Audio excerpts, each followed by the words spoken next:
When you compare two of the worst contracts in publishing, you can learn a lot about how to protect yourself as an author. Let's take a look at some of the most contentious clauses and determine whether WebNovel or Shadowlight Press are offering deals with the devil. Big disclaimer. In last video's intro, I mentioned Shadow Alley Press, not Shadowlight Press. These are completely unrelated entities. I apologize for adding to the confusion. To further complicate things, there's a Shadowlight Publishing that is also unconnected. In this video, we're going to take a close look at the scope covered by these two contracts, the duration of their terms, how derivative and fan works are handled, royalty calculation and rates, termination clauses, gag orders, and damages/arbitration. Because the language involved is so dense, I'm going to try to present this in a more palatable manner. To help with that, I'll be referencing articles published on Writer Beware by Victoria Strauss, as well as a great Reddit post by J.R. Matthews, who was a lawyer for 10 years before becoming a full-time author. I'll link all of those resources in the description. But before we dig into the nitty-gritty of these contracts, I have some great news. The entirety of my first book has been released. The sequel's already begun serializing and will have the same release schedule of twice a week. I want to thank Tambi with the editing. Thanks, Tambi. While all this is a great accomplishment, I still have a lot of work to do. I need to refine and resume my ad campaign. I paused the original one because it just wasn't effective. This constructive comment from Levi Wood on YouTube was very helpful. I need to engage readers and show why my story in particular has something of value to offer them. It echoes some of the advice from Nick's Guide to Paid Ads. I need to figure out an angle like this. Instead of saying this book is really scary, say this book will make you sleep with the lights on. So I've been brainstorming some ideas and will hopefully have a new campaign out soon. It's possible that my blurb isn't connecting to readers either. This is part of what makes being an indie author so challenging. There's so many variables that it can be hard to isolate your biggest weaknesses. In other news, I enjoyed the holidays, but found it a bit difficult to maintain my daily writing schedule. I think that's natural, and I should give myself some grace. I'm back on track now, and that's what matters. As always, I want to thank everyone who liked, subscribed, watched, or engaged with my fiction. It means a lot, and I want to highlight one comment in particular. Messages like this from Edward Pace are just incredibly motivating. I wish him the best with his writing, and I'm excited to read it when it's up on Royal Road. Now it's time to roll up our sleeves and start parsing some legalese. I didn't intend for that to rhyme, but I'm okay with it. We're going to start off with scope. What specific rights are you signing away? The answer for WebNovel and Shadowlight Press is basically everything. You're not just signing away electronic rights, which would be ebook or web distribution. You're also signing away audio rights, physical publication rights, film rights, merchandising rights, translation rights, fan work rights, and the right to do anything with the copyright that a copyright holder would be entitled to. Notably with WebNovel, you're not transferring moral rights. The contract does stipulate that you can't use moral rights to interfere with the publisher in any way. Anytime you see Party A in this contract, that means the publisher. Anytime you see Party B, that means the author. With WebNovel, the work is defined as the book, any prequels, sequels, or continuations of that series. Now let's take a look at Shadowlight Press. I don't want to get too ahead of myself, but this contract's full of verbiage like this. Oh, we really just want to take care of you. We have your best interests at heart. That really pours salt in the wound when you realize how exploitive this contract is. But here's how they define scope. You're signing away the book, its characters, setting, storylines, and IP universe, including all subsequent books in the series, any works set in the same fictional universe, and any adaptations or reimaginings in any format now known or later developed. I especially don't like the phrase IP universe. What does that mean exactly? I think it opens it up to the possibility that any work the author creates could be argued to belong to the same universe. Much like with WebNovel, you're signing away all the adaptation rights. Where Shadowlight Press gets markedly worse is they can sublicense. This comes into play later, remember this. Bit of a quick amendment. WebNovel also can sublicense your work, but that doesn't really change my initial thoughts. It only makes me think less of them. As Victoria points out in her article, a publisher, especially a small publisher, shouldn't claim rights it hasn't proven it's capable of exploiting. For both of these contracts, audiobook rights seem appropriate. But what about comic books, films, TV shows? Have WebNovel or Shadowlight Press proven that they can negotiate these agreements? What about foreign language editions? Okay, the scope might be bad, but how about the duration of these agreements? For WebNovel, it's the life of the author plus 50 years. For Shadowlight Press, the initial term is 10 years, which is a bit on the long side, but sounds more reasonable. Until you realize it automatically extends. J.R. Matthews breaks this down well. Any new manuscript or project from the author automatically extends the agreement another 10 years. In addition, baked into the contract, the author is agreeing to provide X amount of books in the series, all of which will extend it 10 years. And if that wasn't bad enough, since the contract includes first rights, anything you write at all, say a memoir, will also extend this another 10 years. It's hard to weigh these two. In one case, you know what you're getting into, life of the author plus 50 years. In the other, it's probably going to end up around that same length, especially if you're prolific, which is common in the genre of lit RPG and progression fantasy. I don't think there's a clear winner here. Both are bad. Now for derivative and first look rights. WebNovel defines fan works as such. Basically, they can do anything they want with your IP. Victoria points out that they can financially exploit these derivative works. But don't worry, they'll give you 10% royalty if that's the case.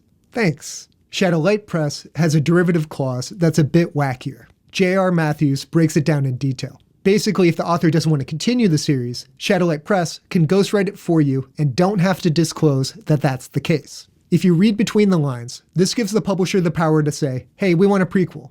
If the author says no, they can just do it on their own. Don't get caught up on language like health concerns, personal circumstances, or death. This is just something they can do.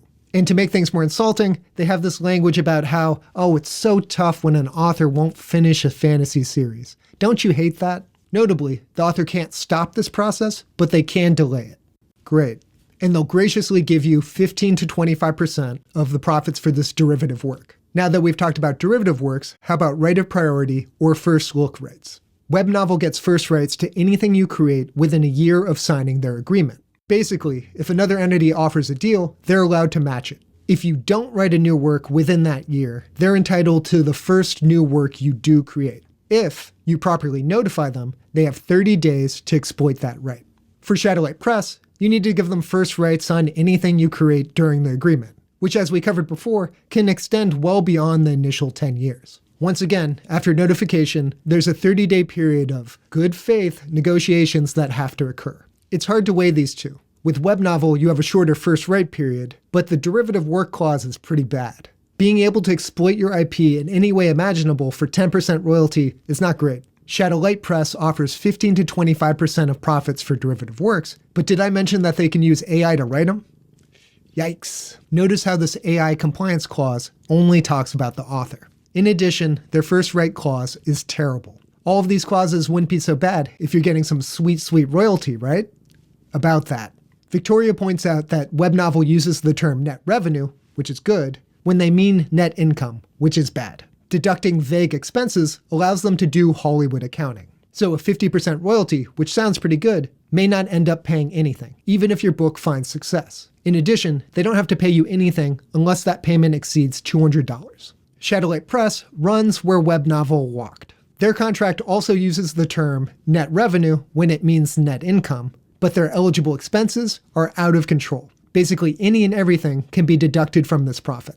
And to further rub it in your face, you only get 40% of these imagined royalties until the publisher has recouped their costs. Then you get 50%. They also only offer 20 to 30% of audiobook royalty, which is shamefully low. There's no question that Shadowlight Press's calculation of royalties is far worse for the author. They can essentially bury any profit with expenses. Let's imagine you didn't do your due diligence, signed one of these contracts, and now want to get out of it. What are the termination clauses like? For WebNovel, really the only way is if they owe you money and don't pay you for 30 days. The breach of WebNovel's obligations is more complicated than it seems. Section 4.2 gives them complete discretion in how they manage their work on their platform. Also of note, if there are any legal issues with the work, the author is obligated to cooperate with the publisher. Despite that, if there's any financial gain from that legal situation, it only goes to the publisher. In section 4.5, there's all this nice language about editors and resources, but notice how vague it is. Make available,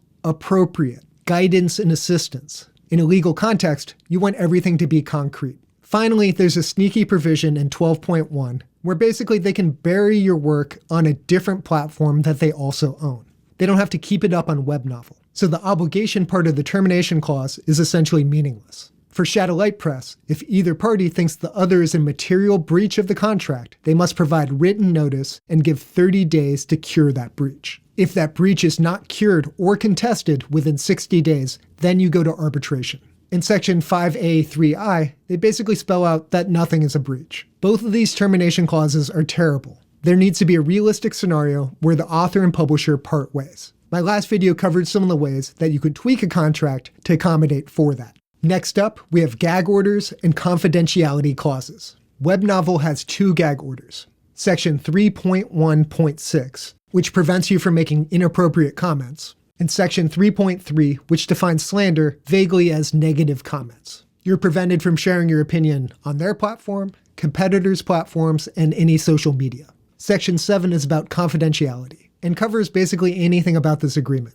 You can't talk about the contract, any data that was shared, anything about payment, and if this agreement is terminated, the author has to destroy any confidential documents. For Shadowlight Press, J.R. Matthews breaks their confidentiality clauses down succinctly. Section 15 is essentially a standard NDA. That's not abnormal, but given the context of the contract, that's pretty bad. Section 16 takes the gag order to another level. You can't express any criticism towards the publisher for the entire duration of your agreement, plus 2 years. J.R. Matthews highlights how that even includes private conversation, and wonders how they could possibly enforce that.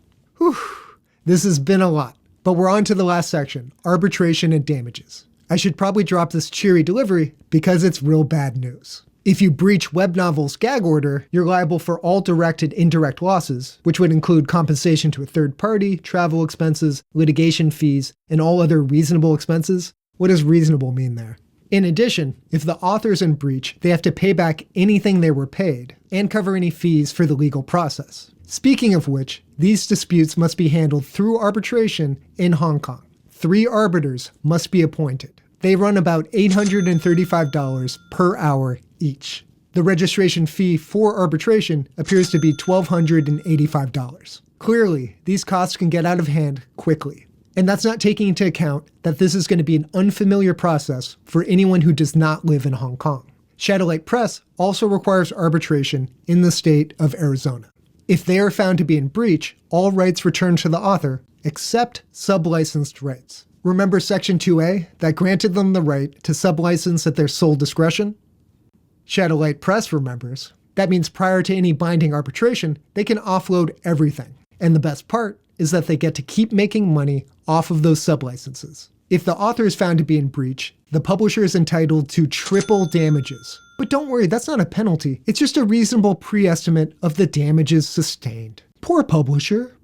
This will also apply if the agreement is terminated early by mutual written agreement. What?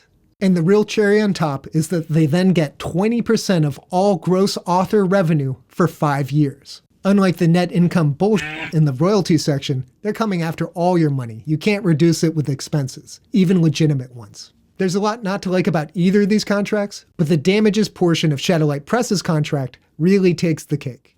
I hope by now my general feeling about both of these contracts is abundantly clear, but if not, let me clarify. Both of these are absolutely terrible. You should never sign either of them. They're exploitive, predatory, both run the risk of Hollywood accounting, last way too long, and censor your ability to speak openly about your relationship with either of these publishers. That's not even taking into account the financial risk you put yourself in for not following these draconian clauses if you sign the contract. I think both of these contracts would be right at home in a burning, fiery inferno, but if forced to choose the one Satan would be most proud of, I'd have to go with Shadowlight Press. There's something about the condescending tone throughout that Lucifer would find just beautiful. Tambi and I hope you never sign a contract like either of these. We're also not lawyers, right?